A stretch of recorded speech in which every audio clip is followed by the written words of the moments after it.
As severe weather continues its unrelenting sweep across the eastern United States, a new round of flash floods has again devastated portions of West Virginia, Ohio, and now Kentucky. These intense downpours, coming just days after earlier deadly storms, have left towns underwater, cars submerged, and thousands of residents reeling from a second round of destruction in less than 2 weeks.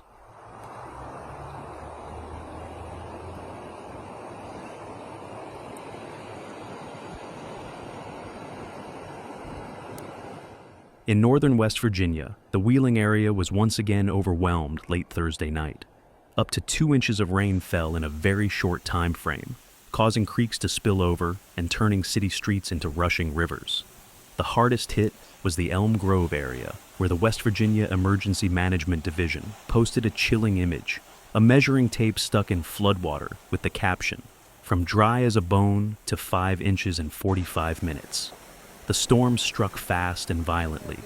In neighborhoods still recovering from the devastating flash flood of June 14th, which killed 9 people, including a 3-year-old child, residents watched in disbelief as their homes flooded again. In Triadelphia, a town of just 660 people, 7 of those victims were previously found after being swept away in rising waters. The latest identified was 83-year-old Sandra K. Parsons, whose body was recovered from the Ohio River earlier this week.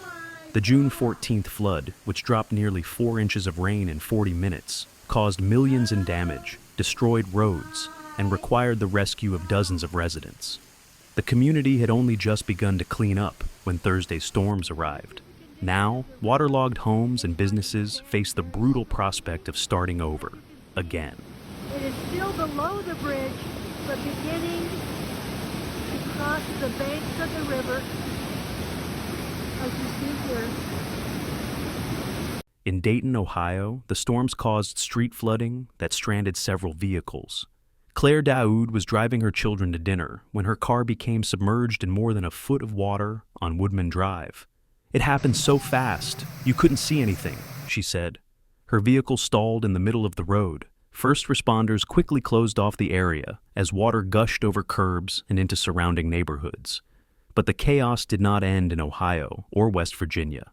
Further south, in eastern Kentucky, more communities were hit hard as the storm system advanced overnight. Torrential rains battered parts of Breathitt, Perry, and Knott counties, some of which had also been impacted during last year's catastrophic flooding. Creeks surged well past their banks in a matter of minutes, and flash flood warnings went into effect for large portions of the region.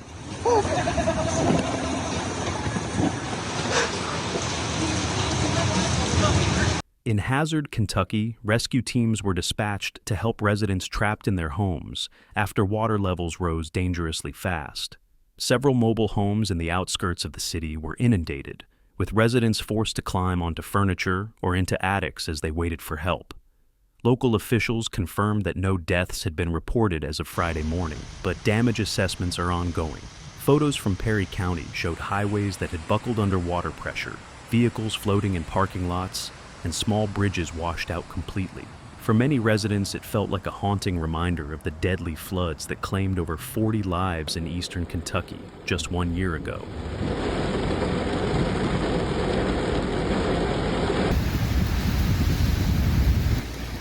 That is too cool.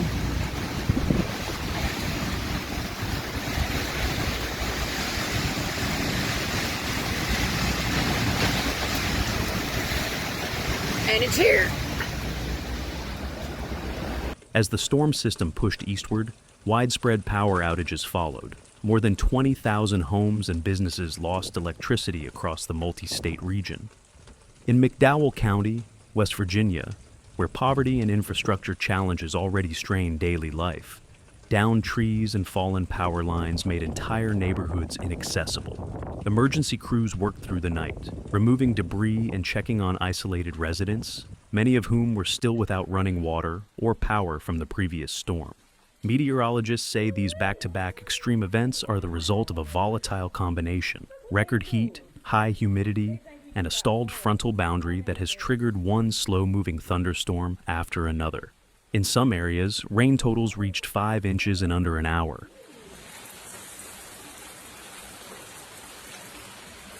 Oh, that way. I don't want to close the door. You looking at it? Bam. Look, coming this way. Baba.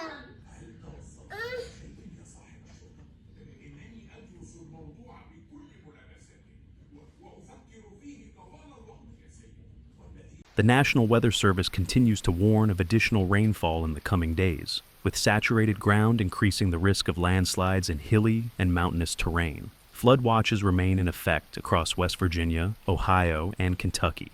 Local leaders across all 3 states have called for increased federal assistance. West Virginia Governor Patrick Morrisey, Kentucky Governor Andy Beshear, and emergency directors in Ohio have all requested disaster declarations to expedite aid and support long-term recovery efforts.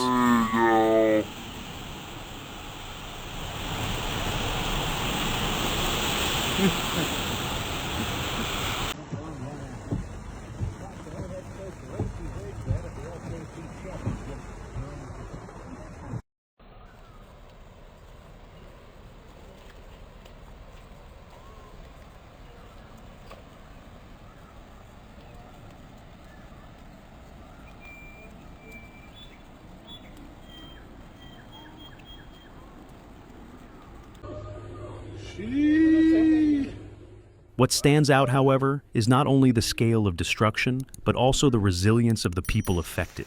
In Wheeling, volunteers once again set up food stations for displaced families. In Hazard, neighbors helped elderly residents climb to safety. And in Triadelphia, where grief hangs heavy, community members came together to lay flowers at the local memorial, where the names of flood victims are being added. Now, with more pain, more names, but no less unity. As rain continues to threaten the region, the message is clear. The danger is not over. First responders urge everyone in low-lying or flood-prone areas to remain vigilant and prepared. Roads may look passable, but hidden dangers lurk beneath moving water. And with so many already stretched to their limits, every act of caution could save a life.